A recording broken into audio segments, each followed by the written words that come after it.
This case is the triple homicide of the DeVore family. Let's start with Diane Grant. Diane Ruth Grant was born in 1963.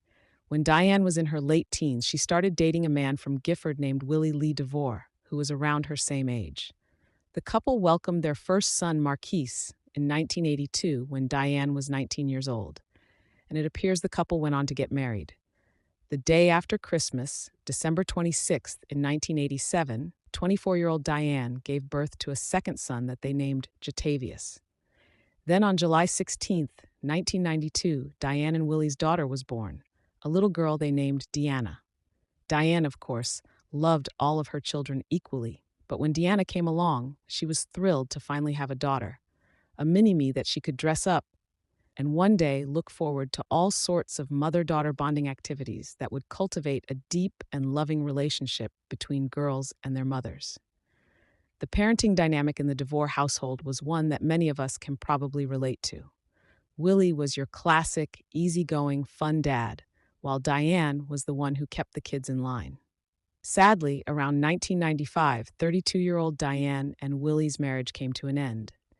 And in 2001, 38-year-old Diane, 14-year-old Jatavius, and 9-year-old Deanna made the move to see what awaited them. It was no doubt going to be tough for Diane, being a single mom and moving so far away from her support network, but she was up for the challenge, and she could see the opportunity was ultimately for the benefit of her children, with access to better education and better jobs. And even though they weren't moving out of state, it was no doubt a little bit scary and an uncertain time for the kids. North Charleston was home to over 81,000 people, way more than they were used to growing up in a very small town. The kids were also leaving behind everything they'd ever known, including their dad and their older brother Marquise, who is now 19. He decided to make an even bigger move, moving down to Florida on his own.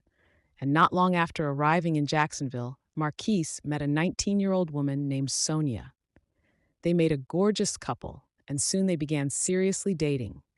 And it wasn't long before he and Sonia fell in love, and after about a year together, they took the plunge and moved in with one another. Meanwhile, Diane and the younger children had moved into Archdale Forest apartment complex at 99 Shagbark Trail in North Charleston. Residents felt really safe there, and there were minimal, if any, problems in terms of any criminal type of activity. Diane, Jatavius, and Deanna quickly settled into their apartment 213B. Diane worked hard at her new job to provide for her children and give them the best life she could. She was driven and intelligent, and despite working long hours, she put her kids first, and she took an immense amount of pride in herself. Now, let's shift to what's happening down in Florida. Marquise and Sonia just welcomed their first child in 2002, a daughter, and then in 2005, Sonia gave birth to their son, and Diane was, of course, ecstatic. She was now a grandma, and she couldn't do enough for her oldest son's growing family, but it was also hard on Diane being states away from her grandchildren. Like many young parents, Marquise, who was employed by a trucking company, and Sonia both had to work to pay the bills, and when their children were old enough to go on a road trip to Diane's, she jumped at the opportunity. So in May of 2007, Diane drove down to Jacksonville, Florida to pick up her grandkids and drive them back to South Carolina, where they would spend the entire summer with her and their aunt, Deanna, and uncle, Jatavius. That summer, life was good, but sadly, no one knew what was about to happen next. In the early hours of the following morning on July 10th, Archdale Forest resident Scott Morgan awoke to what sounded like a crack of a gunshot. Then he heard a scream and 3 more shots around the apartment complex, just echoing from wall to wall. Scott tried looking out his windows to see what was going on, but they were all fogged up due to the condensation from the air conditioning that he had running through the hot July night. Scott wasn't sure what he had just heard. At the same time, another resident, Matthew Rogers, was watching TV in bed with his fiancée when he heard the same thing, except the gunshots after the scream sounded like they were coming from directly behind Matthew's apartment building. Matthew called 911 at 2:24 a.m. He told the operator he and his fiancée were afraid to look out the window. They didn't want to draw attention to themselves if someone had a gun and was on the loose. Another caller reached out to the police, saying that there were gunshots outside of her apartment.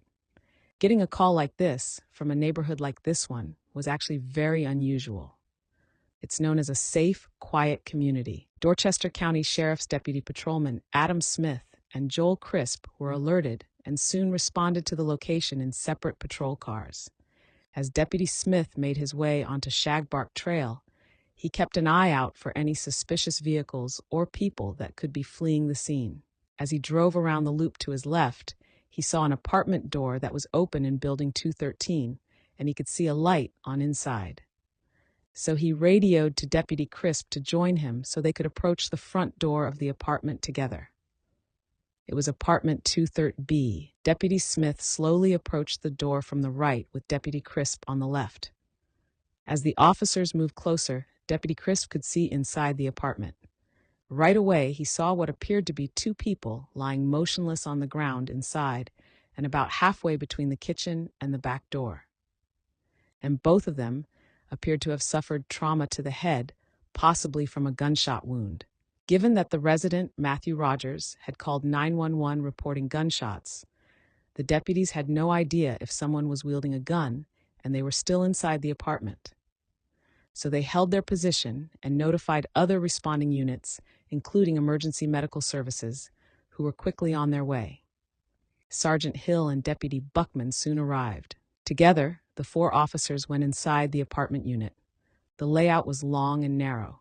As they walked into the front door, there was a staircase to their left, and to the right was the kitchen, with a narrow pathway leading into the dining and living room area. The first body that the officers saw as they made their way inside was that of a woman.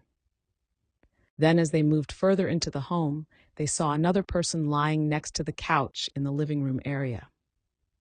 It was the body of a young man, lying half on his stomach and half on his right side. There were no signs of life from either of the two victims.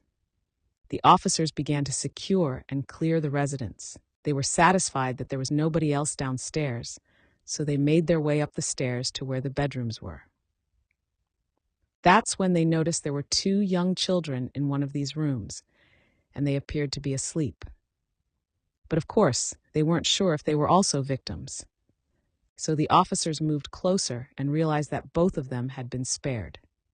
They were just asleep and alive. One was a 5-year-old little girl, and the other was an 18-month-old little boy in his crib, but they were completely unharmed. Deputy Smith and Buckman carried the children downstairs and placed them in a patrol car. Shortly thereafter, the children were taken into custody by the Department of Social Services until other family members could be contacted. And I cannot imagine how traumatizing this would have been for these little children to be woken up by police officers not knowing what was going on. I just kept thinking about those poor babies. Meanwhile, Georgetown County Coroner Chris Nisbet arrived at the scene and unfortunately pronounced both the man and the woman found in the living room dead at the scene. Officers had an idea of who may live in this apartment building based on the mail they found inside, but they weren't 100% sure of the deceased female's identity at this point, nor how the two victims had died. But it appeared they had both been shot in the head. From what they gathered from the mail, and speaking with the property manager on the site, the residents who lived there were 44-year-old Diane Grant and 14-year-old Deanna DeVore, and that Diane's young grandchildren were visiting for the summer. At first, the investigators believed that the female lying on the ground in the living room was Deanna, and that Diane wasn't home. Detective Earl Aspel of the Dorchester County Sheriff's Office Crime Scene Unit arrived on the scene after being advised that at least one murder had occurred, with the killer possibly taking their own life. This was the assumption, with finding the male and the female inside without an understanding of who these people were. So because that was the working theory at the point, Detective Aspel began taking photographs and processing the apartment for evidence. On the floor near the kitchen counter, he found and collected 2 .40 caliber Smith & Wesson shell casings. A significant amount of blood spatter was on the back of the front door, and this initially suggested that the victims may have been beaten, but the woman victim had a hole in her left cheek that appeared as it was an exit wound, which accounted for that spatter.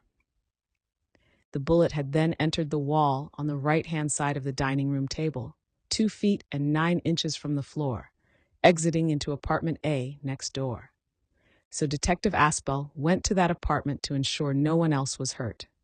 After the bullet traveled through the wall, thankfully it lodged itself into a desk drawer and didn't harm anyone else. Crime scene technicians did a gunshot residue test on both bodies, and the fact that there didn't appear to be any firearms in the apartment now made it clear that this was not a case where someone shot the woman and then took their own life. No, this was a double murder. The victims were then transported to the coroner's office, and the officers were still unsure of their identities. But whoever had shot the victims had either brought the weapon with them or potentially stolen it from the home, but there was no sign of forced entry into the apartment. Someone, perhaps the killer, but not the officers, had left shoe impressions of dirt on the floor between the kitchen and the dining room. So Detective Aspel obtained 2 gel lifts of these impressions to see if they could determine the type and size of shoes of the potential killer. A gel lift is a thin film. It's got tacky rubber gel with backing on the other side, and it's placed onto a shoe impression and then peeled up, and it lifts the impression from the floor. Basically, it's a lot like fingerprinting, but for shoes to determine things like make, style, and size, and sometimes any unique tread marks. From the circular pattern on the ball of the foot and heel in this case, the detective took an educated guess that the shoes were Nike brand Air Force One sneakers or something with a very similar tread design. There were a pair of men's size 10 Nike Air Force One sneakers right next to the couch in the living room, and they seemed to have the same pattern as the shoe impressions on the floor. Both this pair and another pair were taken in for analysis along with the gel lifts. The detectives then took blood swabs and fingerprinted the counter where he could see that somebody had touched it. He also took swabs from the door handles and the dining room table, which had high-velocity blood spatter and some strands of hair on it, which was most likely a result of the shot to Diane's head. Detective John Garrison of the Georgetown County Sheriff's Department arrived, and he was the lead investigator and was assisted by Major Mike Turner and Sergeant Michael Miller. Detective Garrison was surprised to learn that there had been reports of a shooting at Archidale Forest. This wasn't a neighborhood known for violence, let alone shootings. The Charleston County Sheriff's Office and the North Charleston Police Department were also there to assist. Detective Garrison began organizing officers, going door to door to find and interview neighbors who had called 911, including Matthew Rogers. They also dispersed out to conduct a general canvass of the entire neighborhood to inquire if anyone had seen or heard anything. While only a couple of 911 calls came in, numerous residents had heard the commotion outside, but the fact that it all occurred in the dead of night meant that none of these residents had actually witnessed anything, nor had they heard any vehicles speeding off. The complex's on-site property manager spoke to the investigators again, and after a description of the victims was given to her, she explained that the residents of 213B were initially Diane Jatavius and Deanna, but by the information provided to her by the detective, she believed that it was most likely the mother, Diane, and the son, Jatavius, that were the victims. But then, where was Deanna? She wasn't in her bed, so was she staying with a friend? Or even worse, what if she had been abducted or somehow involved and was now on the run? These cases really can go in any direction, so officers fanned out across the apartment complex to see if there was any sign of the missing teenager. Tragically, it wasn't until the sun began to rise that investigators would get their answer. Around 6:30 a.m., 2 detectives found the body of a young female lying on the muddy ground behind Building 105 next to an electrical box. She was wearing a tank top, but was naked from the waist down and barefoot.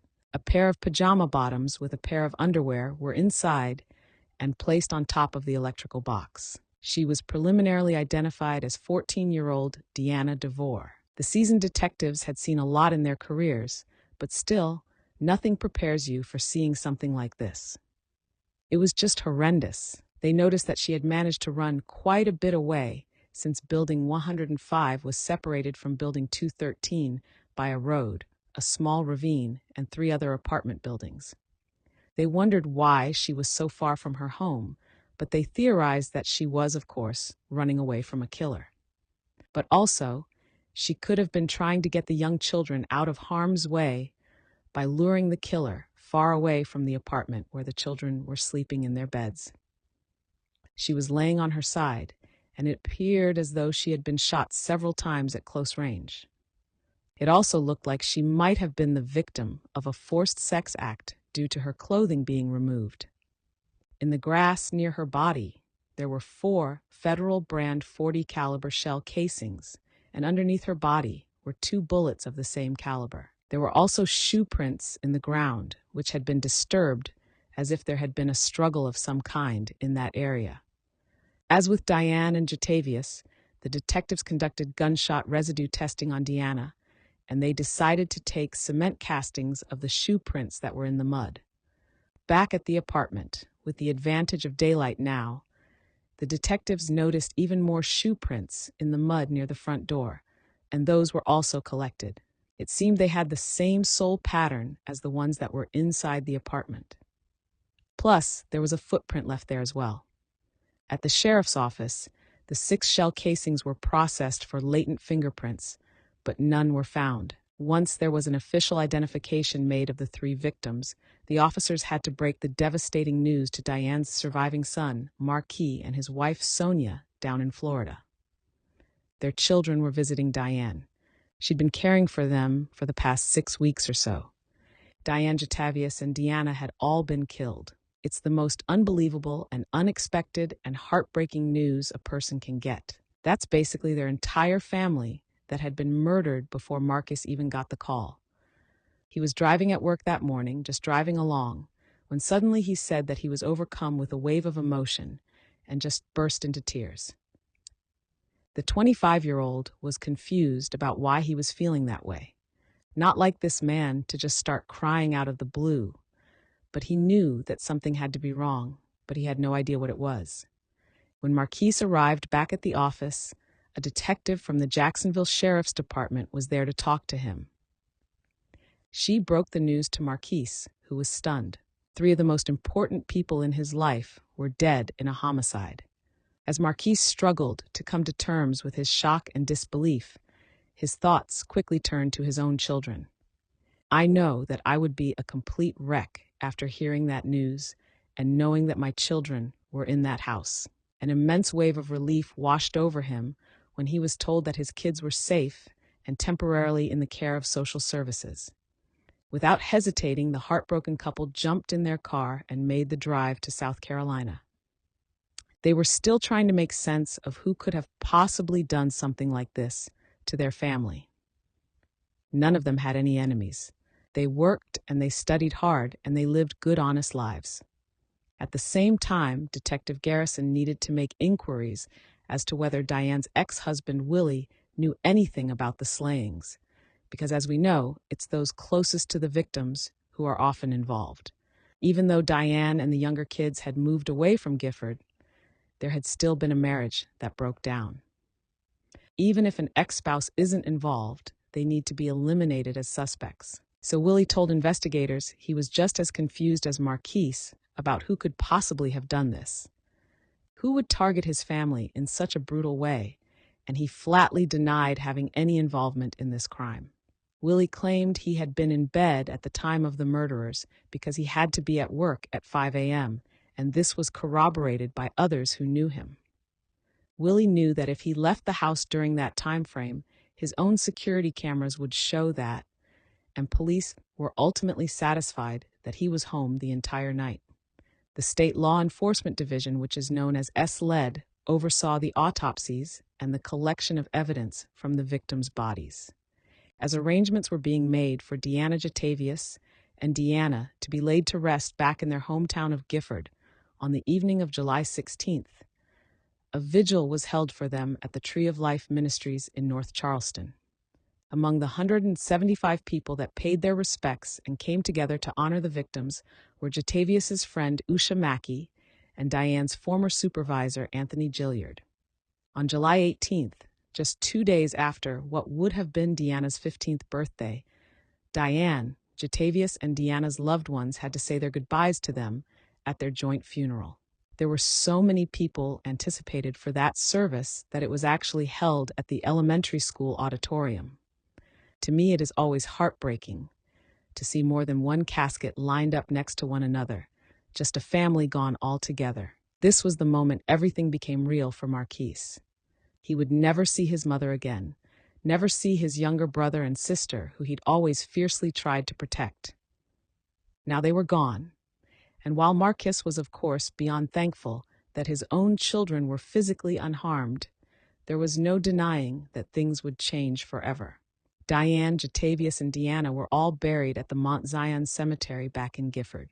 The following evening, at a community meeting, providing an update on this investigation, Georgetown County Sheriff Ray Nash told a gathering of about 40 concerned residents that at this stage, law enforcement had no reason to believe that this was just a random crime, but they still didn't know what the motive was for the murders.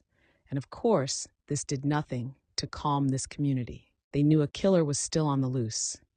Among those in attendance were residents of Building 105, where Deanna's body had been found 4 hours after the shooting. They were unhappy that it had taken so long for her body to be found, largely due to the way she had been laid out in the open, exposed all of that time.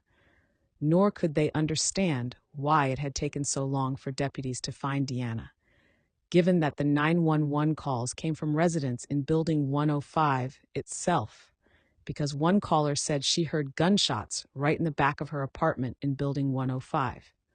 Sheriff Nash explained that until additional units arrived on the scene, the sheriff's office only had 3 or 4 deputies to patrol this entire bigger area of the apartment complex, and at this point, evidence was still being collected and processed. The shoes that had left the impressions on the floor were identified by SLED agent Vicky Hellman as Nike Air Force One sneakers. Detective Aspel had been right. Meanwhile, the 640 caliber shell casings had undergone thorough ballistics analysis and testing by SLED. And there's something that I want to explain quickly here and give you some background. In very basic terms, when a firearm is discharged, the firing pin inside leaves a unique mark on the back of the bullet shell casing. This means you can not only trace a shell casing to a particular make of a gun, but a specific weapon.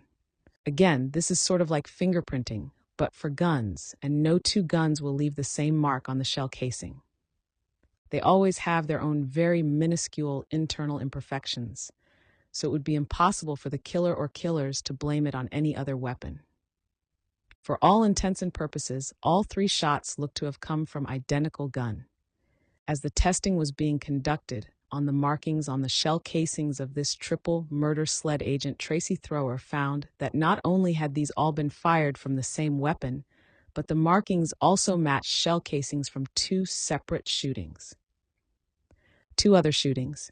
They were able to figure this out thanks to what's known as the Integrated Ballistics Identification System, which is sort of like CODIS. You know how we look for DNA that's related to other crimes? This system matches shell casings with the same type of markings. The system acts like a screening tool that compares the images to other similar images to find similarities between unconnected cases, or I should say previously unconnected cases. This means that those might end up being related to this triple murder. In Agent Thrower's opinion, the likelihood that another firearm could have produced a type of markings on these shell casings in the 3 shootings was so rare it would be practically impossible. This was the first big break in this case. One of the other shootings, where the same weapon seemed to have been used, was committed at the Anchor Bar and Grill in North Charleston on March 4th, just over 4 months before the DeVore murders. In this previous case, 640 caliber Smith & Wesson casings were found in a parking lot. The other crime with related casings occurred as a drive-by on March 20th at another apartment complex called Hunter Ridge Apartments on Hunter Ridge Lane in Dorchester County. Nobody was killed or injured in either of these other shootings, but they did remain unsolved. Still, investigators knew if they could find the person or persons involved in either of those previous shootings, or at least there could be witnesses, this could potentially lead them to whoever killed Diane, Jatavius, and Deanna. Not only had no arrests been made in the Anchor Bar shooting, but there were no suspects. So SLED contacted North Charleston PD for their reports on those incidents. And on July 19th, detectives spoke to a bouncer who had been working at the Anchor Bar that night, and his name was Reginald Chavers. According to Reginald, in the early morning hours of March 4th, a man had been kicked out of the bar, which was only 12 miles from the Archdale Forest complex, where the DeVore family was eventually killed.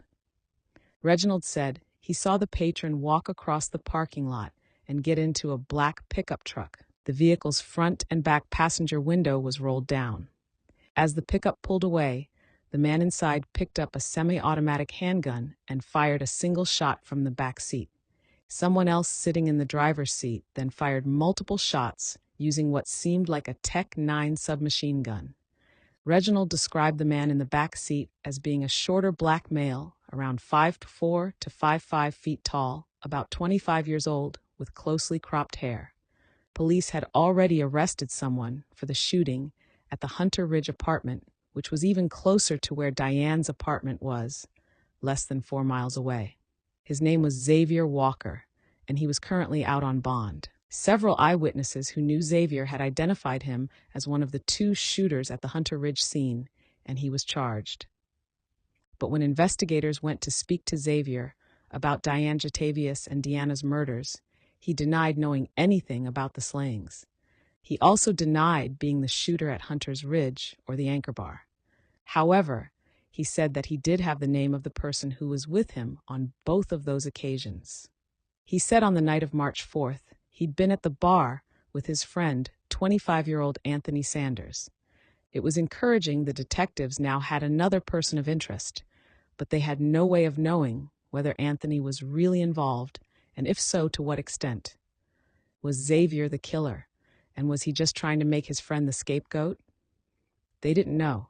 Dorchester County decided that in order to get more information about whether or not he was involved in the DeVore family murders, they were going to initiate a surveillance operation to see whether Anthony would incriminate himself or possibly lead police to the murder weapon while monitoring him. Anthony was arrested during a traffic stop on July 24th, and they were able to take him in for illegally discharging a firearm in the Hunter Ridge shooting. Following his arrest, Anthony wouldn't say anything to detectives Garrison and Michael Giglio. Someone who did talk to the investigators, though, was Anthony's girlfriend, Medea Thompson. She had been driving the car when Anthony was arrested during that traffic stop. Medea told officers the couple had been dating for about 3.5 years. While they didn't live together, Anthony often visited Medea where she lived. And guess where that was? In apartment 105D at the Archdale Forest apartment complex. The same exact complex where Deanna, Diane, and Jatavius lived and were found murdered. Is this a coincidence or something more? When asked if she knew anything that happened related to the triple murder, Medea said that on the night of the murders, Anthony came over to visit her, but he didn't stay the whole evening. He left her place around 10 p.m. Police realized that upon Medea giving them her address, this wasn't just the same building where Deanna's body had been found, because Xavier didn't match the description that Reginald had previously given because he had dreadlocks, not closely cropped short hair. At this same time, Detective Tim Morgan was analyzing Anthony and Xavier's cell phone records from July 6th through 12th. Xavier's phone was turned off from 10:30 p.m. on July 9th, the night before the shootings, and 8:46 a.m. on July 10th. So all through the night, Xavier's phone not on, but Anthony's phone records showed multiple brief calls during the early morning hours of July 10th, with not much of a gap in between. He made a call at 2:05 a.m., then someone called him a minute later. The next outgoing call from Anthony's cell was at 2:24 a.m. to his girlfriend Medea. You might recall that I mentioned that 2:24 a.m. is the time that the first 911 call came in after the shootings. At 2:25 a.m., Anthony called a female friend of his, Shayla, who lived in a nearby Goose Creek apartment building. They spoke for about 18 minutes. A search warrant was executed on Anthony's apartment. He lived on Popperdam Creek Drive in North Charleston. All detectives knew for sure so far was that he was linked to the murder weapon and the general area of Archdale Forest at the time of the murders, and not whether he was the one who actually pulled the trigger in the slayings. You'll remember I said that the gel lifts from the shoe impressions of the scene were Nike Air Force Ones.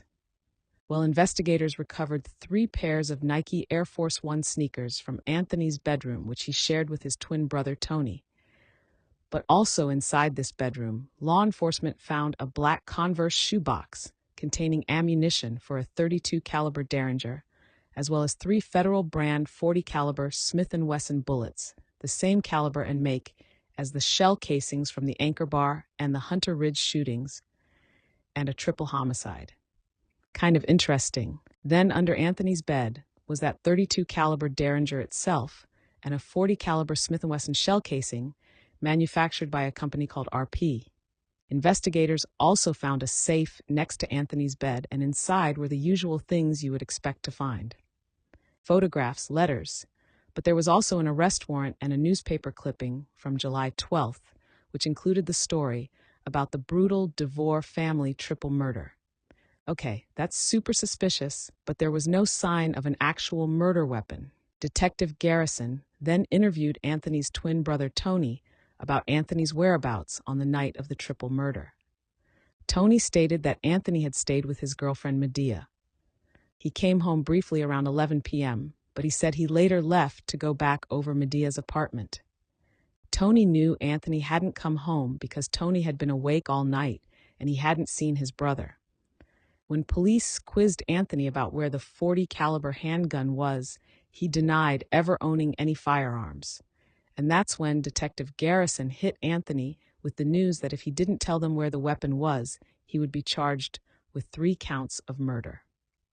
They know he's lying because they found ammunition and a firearm at his house. Again, Anthony shut down. He refused to answer any of their questions without speaking to his attorney. We actually don't see this that often, and I would expect this because it's a right to remain silent, but many people don't use that right.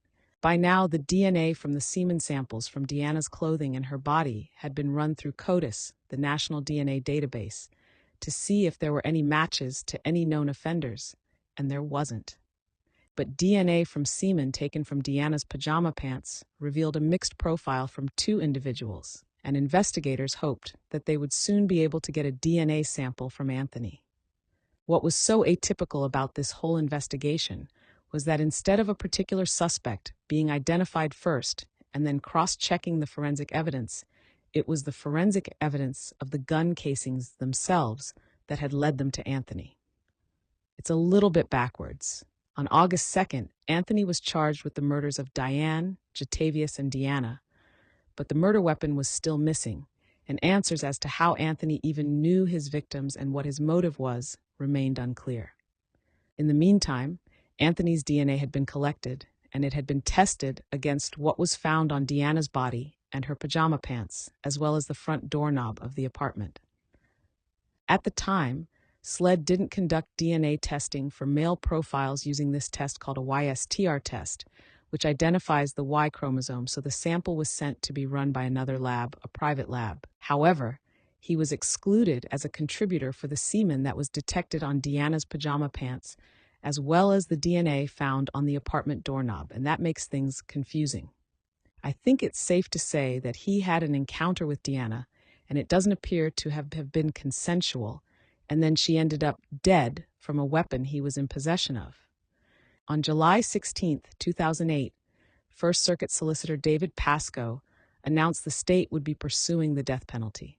By now, the solicitor's office had established that aggravating circumstances justified this sentence. In Anthony's case, he killed more than one person and had committed these murders in conjunction with a burglary and criminal sexual conduct. The latter offense was well established by the presence of Anthony's DNA on the oral swabs. Still, there was no mention of a motive. Circuit Judge Mark Lee Dennis convicted Anthony Sanders of murder in the deaths of Diane, Jatavius, and Deanna in North Charleston in July 2007.